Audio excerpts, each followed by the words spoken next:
Hello everyone, welcome back to my YouTube channel. आज के इस वीडियो लेक्चर में हम डिस्कस करने वाले हैं DSSB नेचुरल साइंस के सिलेबस के बारे में, जिसमें आज हम एनालाइज करेंगे केमिस्ट्री सिलेबस को। राइट, यानी केमिस्ट्री सिलेबस में हमें कौन सी बुक्स को प्रीफ्रेस देनी है और कौन सा चैप्टर कहाँ से पढ़ना है। Right, let's get started. अब इसमें जो फर्स्ट चैप्टर हमें दिया गया है वो हमें दिया गया है मैटर, नेचर एंड बिहेवियर और स्टेट्स ऑफ मैटर। अब इसमें हम पहले टॉपिक्स देख लेते हैं। देखो, इसमें है gases, liquid, solids, plasma and Bose Einstein condensate, types of intermolecular forces. अब यहाँ तक का जो पोर्शन है ये आप कवर कर सकते हैं नाइन्थ क्लास के चैप्टर फर्स्ट से।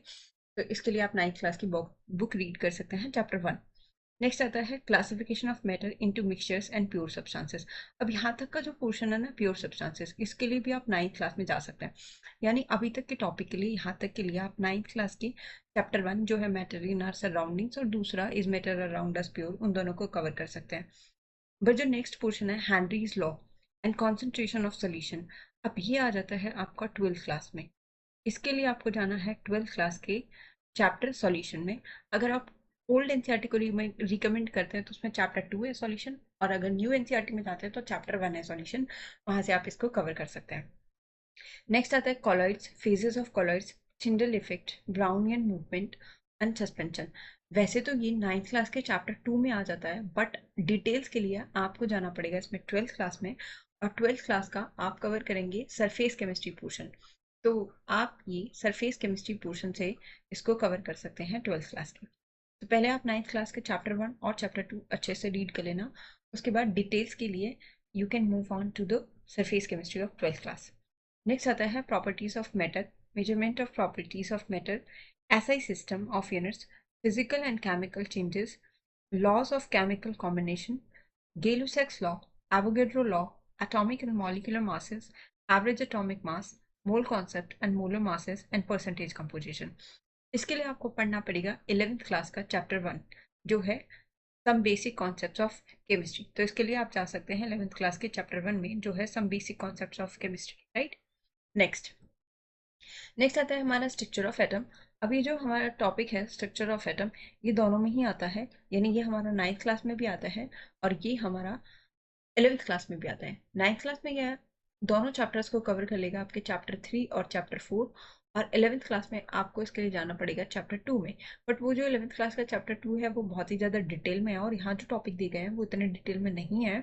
तो आप इसके लिए नाइन्थ क्लास का चैप्टर थ्री और फोर कवर कर सकते हैं, जिसमें है Dalton's atomic theory, discharge tube experiment, J.J. Thomson model of atom, Rutherford's model, Bohr's model of atom, electronic configuration, formation of ions, characterization of elements as metals, metalloids or non-metals, isotopes and their applications, isobars and isotone। ये पूरा आपका ninth class से cover हो जाएगा। इसके लिए आप ninth class के दोनों चैप्टर थ्री और फोर को कवर कर लेना। नेक्स्ट आता है पीरियोडिक क्लासिफिकेशन ऑफ एलिमेंट्स। इसमें जो टॉपिक दिए गए हैं वो है Mendeleev's periodic law, periodic properties of elements, trends in the periods and groups, importance of the periodic table, position of hydrogen in the periodic table.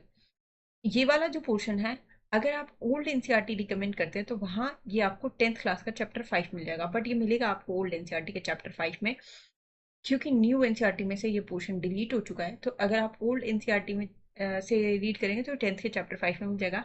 Otherwise you can move on to the 11th, और ये 11th का chapter three, इसके लिए आप 11th का chapter three read कर सकते हैं। राइट, नेक्स्ट नेक्स्ट आते हैं केमिकल सब्सटेंसेस। तो केमिकल सब्सटेंसेस में यहाँ हमें कवर करना है nature and behaviour of acid, base and salts, classical definition of acids and bases, Brastel-Lowry theory, Lewis concept of acid and bases, relative strength of acid and bases, logarithmic और p scale जिसमें pH, pOH and pKw cover करना है, ionic equilibrium in a solution, action of indicators on acid and bases, sources of acid and bases, salt, classification of salts and their pH। इसके लिए आपको जाना पड़ेगा 11th class के chapter में, और 11th क्लास का आप कवर करेंगे इसे इक्विलिब्रियम पोर्शन। तो जो चैप्टर 11th क्लास का चैप्टर है इक्विलिब्रियम, वहाँ से आप ये सारा पोर्शन कवर कर सकते हैं। इसके लिए आपको 11th की एनसीईआरटी रीड करनी पड़ेगी, equilibrium chapter. Next chemical reaction. Chemical reaction में हमें कवर करना है formulation of chemical equations, balancing of chemical equations, types of chemical equation with examples. इसको कवर कर सकते हैं आप chapter one of class tenth. Chapter 1 class 10 से आप इसे कवर कर सकते हैं। एक दो टाइप और हैं जो 10th में कवर नहीं होते हैं, तो उसे आप 11th क्लास से कवर कर सकते हैं, अदरवाइज आप यहाँ से भी इसे कवर कर सकते हैं, राइट। नेक्स्ट आता है metals and non metals. Metals and non metals में जो टॉपिक दिए गए हैं वो है character of metals and non metals including all properties and applications, occurrence of metals in nature, ores and minerals, enrichment of ores, metallurgical operations, corrosion, rusting of iron and prevention of corrosion। चलिए पहले आप read कर लेना chapter 3 of class 10th। तो ये आपको मिलेगा class 10th के चैप्टर 3 में। और अगर और आपको डिटेल्स जानना है तो डिटेल्स के लिए आप इसे कवर कर सकते हैं मेटलर्जी चैप्टर से, जो है 12th क्लास में, metallurgy chapter of class 12th। But ये मिलेगा आपको ओल्ड एनसीईआरटी में। न्यू एनसीईआरटी में 12th में से डिलीट पोर्शन है, तो इसके लिए आप इसको 12th क्लास की ओल्ड एनसीईआरटी मेटलर्जी चैप्टर से कवर कर सकते हैं। नेक्स्ट नेक्स्ट आते हैं कार्बन्स कंपाउंड। तो कार्बन्स कंपाउंड में हमें कवर करना है position of carbon in the periodic table, concept of hybridization and shapes of molecules, structural formula. अब इसमें जो कॉन्सेप्ट ऑफ हाइब्रिडाइजेशन और शेप्स ऑफ मॉलिक्यूल्स है ये 10th क्लास में नहीं है, इसके लिए आपको जाना पड़ेगा 11th क्लास में। 11th क्लास का चैप्टर 4 कॉन्सेप्ट ऑफ हाइब्रिडाइजेशन के। फिर structure formula and molecular models आ जाते हैं। Types of reaction undergone by organic compounds, homologous series of compounds having different functional groups, isomerism, IPC nomenclature of organic compounds। देखो इसमें ना आपको चैप्टर 10th का तो आपको कवर करना ही है, चैप्टर 4 जो है कार्बन्स कंपाउंड। तो आप इसके लिए chapter 4 of class 10th cover कर सकते हैं।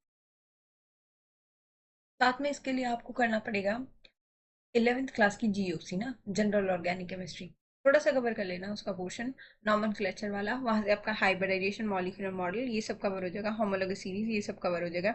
यानी आपको मिलेगा organic chemistry, some basic concepts of organic chemistry, इस नाम से आपको 11th में ये चैप्टर मिल जाएगा। नेक्स्ट आता है ना हाइड्रोकार्बन्स और एल्कोहल्स और कार्बोक्सिलिक एसिड। तो हाइड्रोकार्बन में हमें करना है, कवर करना है classification, formation of coal and petroleum, industrial source, preparation and properties of alkenes, alcohols, preparation and properties, qualitative analysis of alcohols, iodoform test, effect of alcohols on living beings, preparation and properties of carboxylic acid, functional group and analysis of carboxylic acid। ये सब cover हो जाएगा chapter chapter तो नहीं है, आप इसके लिए 12th क्लास की ऑर्गेनिक केमिस्ट्री कवर कर लेना।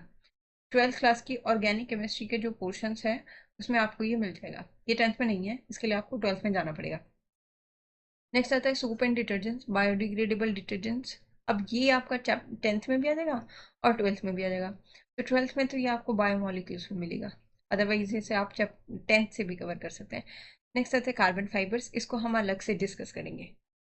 Next conservation of natural resources को भी हम यहाँ केमिस्ट्री में ही कवर कर लेंगे, जिसमें हमें pollution of river water, Ganga action plan for improving quality of water, need of sustainable management of natural resources, development of non conventional energy resources to prevent pollution and atmospheric conservation आ जाएगा। इस पर कोई अलग से चैप्टर तो है नहीं, बट इसे हम यहीं कवर कर लेंगे।